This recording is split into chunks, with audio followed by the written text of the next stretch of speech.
আমি একটা অফিসের জরুরি মেল চেক করছি, একটু খাওয়াই দাও না। খাওয়াই দিব মানে? রান্নাঘরে কত কাজ পড়ে আছে। দেও না, এমন করো কেন? আর তোমার হাতে খাওয়াই দিলে একটু তো মজাই হবে বেশি। আচ্ছা ঠিক আছে, নাও।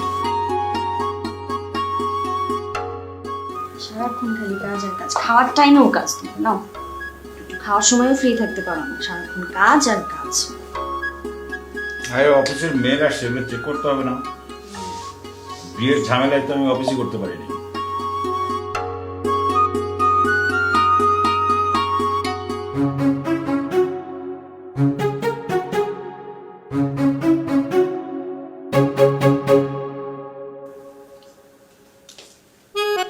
কই দাও,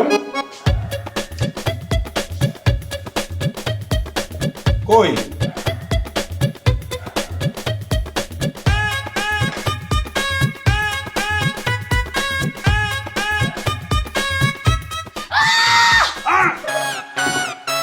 কি হলো? মা আপনি? মা তুমি আবার কি কিছু করছো নাকি? আমি কিছু বুঝলাম না, তুমি আমারে খাওয়া দিচ্ছিল না? কি হয়েছে, কি করেছো তুমি? তুমি খাওয়াই দিচ্ছিলা, আমি আবার একটু ইয়ার কি করে তোমার হাতে একটু কামড় দিচ্ছি। এখন মা চিৎকার করে উঠলো, আমি কিভাবে বুঝবো যে এখানে মা খাবার দিচ্ছে?